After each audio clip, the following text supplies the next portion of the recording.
It began like any other night. The town was quiet, the streets empty, and most people had already gone to sleep. But just past midnight, a strange signal cut through the static of local radios. At first, it sounded like a faint hum. Then a voice emerged. No one knew where the voice came from. It wasn't on any official station, and no broadcaster admitted to airing it. Yet anyone tuning their radio between 101 and 102 FM could hear it clearly. The voice was calm, almost hypnotic. This is the last broadcast. Do not turn away. Do not leave your house. Do not look outside your window. Those who ignored it claimed the voice changed, whispering their names, describing things no one else could know. Some said they heard footsteps outside their doors while the broadcast played. Others swore they saw shadows gathering in the street waiting. No one knows how many people listened until the end. What's certain is this: by morning, entire households had vanished, leaving only radios still crackling with that impossible voice. It was supposed to be just another quiet night. Ethan Cole sat in his dimly lit living room, the glow of the old radio casting long shadows across the walls. He wasn't much of a TV person. He preferred the static hum of shortwave frequencies, the strange comfort of voices traveling through the night. For years, he had listened to stations no one else cared about, number stations, faint weather broadcasts, even late-night talk shows that only insomniacs tuned into. But on this night, the airwaves carried something different, something wrong. At first, it was only static. Then, through the noise, a faint voice pushed its way through. This is a warning. Do not look outside your window. Ethan froze. The voice wasn't part of any show he knew. It was flat, distorted, and hollow, as though coming from a tunnel deep underground. He turned the knob, searching for another frequency, but the voice followed, appearing on every station, repeating the same chilling command.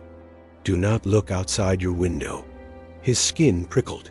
The words weren't just being spoken. They felt directed at him. He tried to laugh it off, telling himself it was some prank transmission. But then the voice continued, lower, slower. If you are hearing this, you have already been seen. A thud echoed from somewhere outside his house.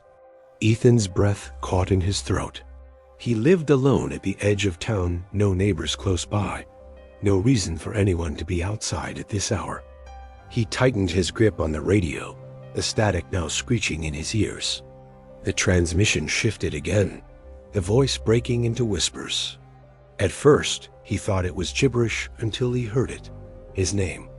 Ethan. The sound dragged out, like a shadow curling through the air. His blood ran cold. The voice knew him. Heart pounding, he turned off the radio. The room fell into silence, but not comfort. Outside, something scraped along the side of his house, slow, deliberate, as if fingers were dragging against the walls. He stared at the window, the curtains drawn, fighting the urge to peek through. His mind screamed with questions. Who was outside?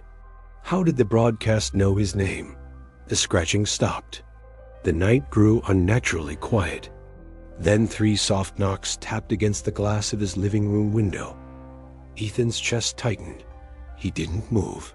Another knock, this time louder. And then a whisper, so close it might have been inside the room. Let us in. Ethan's hands trembled. He forced himself to stay still. Eyes fixed on the window he dared not open. But the silence that followed was worse, long, suffocating, empty. He almost convinced himself he imagined it all, until he noticed something new. The radio, though switched off, had begun to glow faintly, and through its speaker, the voice returned, louder than ever. Ethan, look outside. David leaned closer to the microphone, his hands trembling as the tape rolled. At first, it was nothing but dead air, a thin hiss like wind through an empty hallway. But then, a crackle, and through it, a voice. It was faint, almost buried under the static, but undeniably human. A woman's voice. She wasn't singing or speaking clearly, she was whispering. David turned the knobs, pushing the gain to its limit until the sound filled the room. "Help me, please." His heart jolted. He paused the tape, rewound it, and played it again. The same words, carried on a broken frequency, her tone desperate but oddly calm, as though she had been whispering into the dark for years. "Help me, please." David rubbed his temples. Who was she? Why was her voice on an abandoned recording? He had been told this tape was just static, left behind in the archives when the old station shut down. But this was something else. He glanced at the wall clock. 2:43 a.m. The world outside was silent, the town asleep. Only the neon glow of the on-air sign reminded him that, out there in the darkness, someone might still be listening. For the next few minutes, he played the tape over and over, trying to catch anything beyond those 3 words. His ears strained, his skin prickled, and then he heard it. The woman's voice shifted. Her whisper grew longer, clearer. "They're here." "They don't stop." David froze. Goosebumps rippled down his arms. The words sounded terrified, urgent, but the signal wavered, cutting in and out like a dying breath. He grabbed a notepad and began scribbling the fragments he could understand. "They're here, the walls. Don't stop, blood." Suddenly, the lights above flickered. For a second, the studio plunged into darkness before buzzing back to life. David exhaled shakily and stared at the door's glass panel.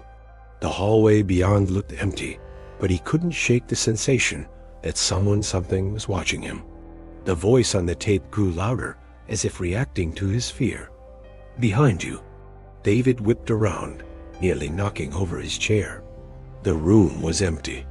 His breath quickened, the sound bouncing against the studio walls.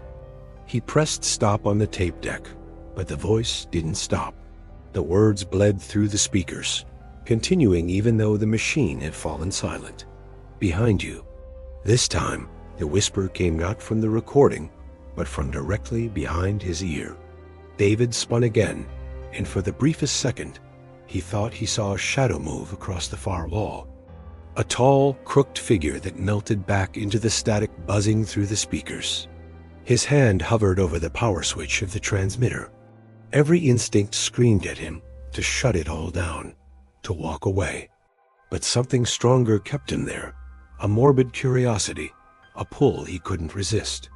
If this voice was real, if this broadcast wasn't just static, he needed to know.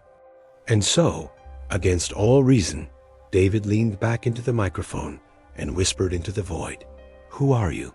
The reply came instantly, clear as glass. "You already know my name." The studio lights cut out. The station's walls seemed to breathe with every flicker of the failing lights. Ethan could hear a faint whisper running under the static of the airwaves, a sound that wasn't coming from any speaker or device, but from the building itself. It grew louder with each passing minute, as though the station was becoming the mouth of something far older than technology. He tried to steady his voice, forcing himself back onto the microphone. This is Ethan Gray, signing off." But before he could finish, the broadcast panel lit up in crimson. Every switch, every dial, every meter pulsed with an unnatural glow. On the monitor, his reflection shifted, the features warping into a hollow-eyed version of himself, with a mouth stretched too wide. It stared back, lips moving out of sync with his words, whispering something he couldn't quite hear. Then it hit him. The whispers weren't background noise. They were names, hundreds of them, names of the dead. Spilling across the airwaves in a chant, it climbed higher and higher until Ethan thought his skull would crack. He ripped off his headphones, but the voices were still there, seeping straight into his ears without sound. He stumbled back, the studio feeling smaller, suffocating.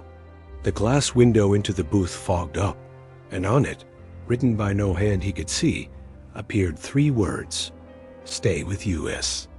The red light above the microphone blinked furiously.